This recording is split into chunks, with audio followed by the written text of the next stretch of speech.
Here we go then, England again. They only managed, of course, a 1-1 draw against Denmark. They were shocking. They're still top of the group. They should be still fine to advance. Let's take a look at how the UK newspapers, Sleeping Lions, Harry Kane, tame old story, laboured and conservative. Just some of the derogatory headlines that we saw throughout in the UK. They're talking about, there is some talk, and it's not going to happen, but there is even people pushing to say, listen, I think I'd rather have a different option than Harry Kane.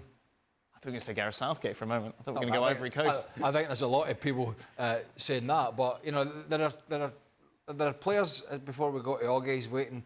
Hopefully, he's got a good internet connection. Who the hell knows? There are several players that would be big name players, superstars in that team, who after 2 games you could say, you know what, I could leave him out, and I could leave him out, and I could leave him out. But I don't think he's going to do it. I don't always think it'd be the right thing to do. But 2, I don't think Gareth Southgate's got the gumption to actually make those decisions. As Craig mentioned, Mark Ogden is with a bit of a floating head, Mark, today, out in Germany. Mark, overall, what has struck you in particular from the way the media have reacted to what we saw against Denmark? Well, it's been negative, but I think it's been fair because the performance was terrible. And I think there's been 1 or 2 excuses being levelled around the situation whereby the roof was closed, so it was hot. You know, it was a bit hotter than people expected on the ground yesterday. The pitch wasn't very good, but ultimately, as Craig said, the big players, I mean, I think Kane, Bellingham, Alexander-Arnold and Foden, they're the big 4 that didn't perform, haven't performed. And I think at least 2 have to be dropped. I don't think he'll drop Kane. I don't think he'll drop Bellingham. But Kane is a concern because Kane is struggling. Fitness-wise, Southgate said after the game that he took him off because he's not had a lot of time recently. He's not had a full 90 minutes for the last 6 weeks because he had a back injury going into the tournament. But, you know, there's 1 or 2 stories coming out tonight about just talking about Kane's pressing and how his pressing isn't as intense as it should be. Most players press more intensely with the last couple of paces. He tends to tone it down a bit. So there's quite a bit of detailing that's doing the rounds tonight. So you do wonder whether things have been put out there just to kind of paint the picture of what they need more from Harry Kane. You can't drop Harry Kane, he's the leading goal scorer, but I think you have to find a way to make him more effective and put more pace into the team. But first of all, I think he's got to take Foden out of the side, bring Anthony Gordon in maybe, and just got to lance the ball with Alexander-Arnold because it's not working. You've got a right-back playing in a position that he's not used to. You've got Jude Bellingham, who's a midfielder, but he's not tracking back. So you've got Declan Rice that's basically manning the ship on his own. So they're going to get overrun by a really good team, and Slovenia are a really good team, but they're technically enough to give England problems on Tuesday. So, yeah, big problems ahead. And I think Southgate, as Craig said, I don't think he's got the courage to actually make the biggest calls possible. I think he's going to fudge it. Foden was the best player in the Premier League this season. Why is he one of the best? Why is he the fall guy? Why is Foden the one that has to be cut? Why does he have to be cut? Who said he had to be cut? Mark suggested that he could be the one that makes way. First and foremost, he's playing in a position, or he's starting off in a position that he really doesn't do for his club, right, on the left-hand side. He either starts on the right or he starts as a 10 or a false 9 for Man City, right? And that's why we've seen the best of him. We haven't seen the best of Bellingham. Don was telling me Rice got a 2 out of 10 in one of the English newspapers. It was a bit harsh, but he didn't play well. These are all players that were brilliant last season. To go back to Mark's point about Harry Kane, he has looked off the pace. But England shouldn't need to press. Well, no. Every now and again you need to press. But they shouldn't need to press for 90 minutes against Serbia and Denmark. Do you know why? Because they should dominate possession against these weaker international teams. They should have the ball, they should be throttling them, they should be pinning Denmark back, and then they should be releasing their full-backs. The centre-half should be stepping out with the ball, and they should be trying to break them down. That's not been the case. England have been a team that, as games have worn on, they have sat deep. They have sat deep, and that's got nothing to do with a striker not pressing. That's got everything to do with giving up territory and not dominating weak. There's no excuse for me not to dominate weaker opposition. You can go into any game, right, be an FA Cup, be a knockout tournament, be a Champions League, and you can play a weaker team, but you can dominate them and you can have a bad day at the office in the final third. And they defend well, the keeper plays great, you're sloppy with your decision-making, but you dominate the game and you put them under pressure. England have not done that against weaker opposition. See, when you simplify it, right, and if you go to Southgate and you look at the individuals that you've got, I think England are crying out for a system 4-4-2. He won't play it because it sounds a bit dinosaur. But when you look at the players and the individual, why wouldn't you steal a copy of what Guardiola's doing? So the best right side in English football last season was Kyle Walker and Phil Foden. There's your first two relationships on a bit of paper. Foden, Walker. Other side, Trippier, Gordon, both played together at Newcastle. There's your relationship straight away, but go to a 4-4-2. You've got Bellingham, who play off Harry Kane, ideal. One who can run in behind, one who's super fit, one who's very clever in Harry Kane when he comes short. Play Adam Wharton, who's a left-footed midfield player, on the left. So when you look at England on paper and you go... So we're dropping Saka?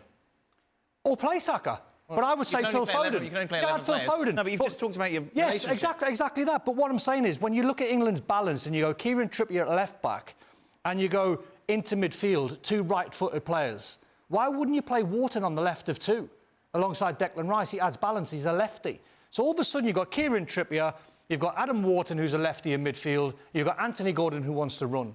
But my worry is that I think Southgate's a little bit afraid when he looks at the individuals that he's got. They are crying out to be a 4-4-2 side. But everyone around the world will go, oh, no, we've got to play 4-2-3-1, or we've got to do what Spain does and play 4-3-3. That's not what England should be doing. They should be aggressive. When Southgate gets to the big knockout game, and they'll beat Slovenia, they'll certainly get a result, but they'll probably beat them. To go back to that sort of analysis,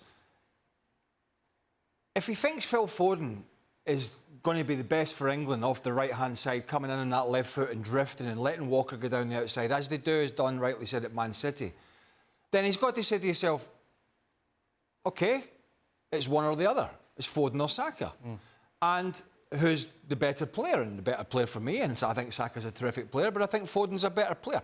That's big decision-making. Yeah. And then he has to figure out the rest. At the moment, right, let's be honest about it, at the moment, he's shoehorning 2 or 3 players in, Trent Alexander-Arnold being one of them, but he's shoehorning them in. Well, I want to play Phil Foden because I don't play Phil Foden because Saka plays on the right. If I don't play Foden, they'll kill me in the press because Foden was absolutely brilliant, but so was Saka for Arsenal. So I'm going to have to... Oh, I don't want to upset anybody. He's going to get smashed, Gareth Southgate. So he's got some big decisions. Nobody has played well enough in that England team that they could complain if he said to them, you're not playing today. It's international football. It's European Championships. You haven't done enough for me. You're not playing today. Come off the bench if I need you. Prove to me I was wrong to drop you. That's what he's going to have to do. Everyone was intrigued as to what Gareth Southgate was going to say after that draw against Denmark. I don't think many would have thought that Calvin Phillips would be the reason that England performed so badly, Mark. What's he doing? He said, basically, we haven't filled the void left by Calvin Phillips, who, by the way, he chose not to play, and a player who couldn't even get into West Ham's starting 11. Yeah, well, he did make the point afterwards that Phillips wasn't able to pick because he wasn't playing for West Ham. So the point he was making was that he felt that Calvin Phillips and Declan Rice were a perfect combination at the last Euros, and that double act hasn't really been there for the last 12 months because Calvin Phillips hasn't played for Man City, and then he didn't really play for West Ham. So I think the point he was making was that he hasn't got a player that replicates what Calvin Phillips did. But I'm with Don. I think you bring in Adam Wharton to the picture and just you give more balance. But there's an alternate solution with Saka, because when Saka broke into the England team, he played him as a left wing back because he didn't have a left-sided defender. Well, he's not got one at the moment because Luke Shaw still isn't fit. So you could actually put Saka on the left and put Foden on the right and then deal with it that way. But I just don't know what he wants to do. I don't think he knows. And there was a really strange kind of, almost like, it was asked a couple of times after the game, are the players dealing with the pressure of playing for England? And it hinted that they weren't. He said things like that, we've got to get used to the challenge we face. I have to walk towards the challenge. We have to walk towards the challenge. It was almost like he was reading from a kind of a motivation manual. And I'm not sure if you're an England player, the message that he's giving out right now is what you want to hear. He seems, it's a little bit downbeat. There's something that's lacking there. He's not a motivator. And I think you want some positivity. You want some kind of, you want a belief in the manager. And Southgate, for me right now, just sounds like a guy that doesn't know what he wants to do, isn't really happy doing what he's doing. He doesn't look like he's enjoying the job. And it reflects on the players. It looks kind of a bit of a miserable camp at the moment. I can't imagine how many people in the England 11 are really verbal. They look like a quiet team. Bellingham, we know, is definitely verbal. Harry Kane has got to be verbal. I don't think he is. As a leader. No, I don't think he is. Oh, I think that's unfair, isn't it? I think we've seen... verbal. I think he's a leader by example. I don't think, like, you watched the game the other day. I think you watch him in a Spurs shirt, you watch him for Bayern as well. Where's he shouting at his players and dragging them further up the pitch? I look at the England team seriously and I think how many leaders are out there? They lead because they play well, but verbally, who's given instructions? If me and Craig played together and we were getting roasted for 10, 15 minutes, he would say to me, right, stop running forward, stand next to me for 5 minutes, just before half-time, don't move, right? And then I might drag a right side, I might get you, Dan, and go, right, stop bombing on there, Dan, come in here for 5 minutes. It's always my problem. I know. Come in here for 5 minutes. So verbally, you can affect the game of football by the most basic thing. That's talking with each other. I look at this England team, and they're very, very talented. I don't know where the communication is. Trippier, you've got a lot of... There's not many, though. I think we've already named 4. Yeah, but just because... One second. But I didn't agree with Kane. But 1 second.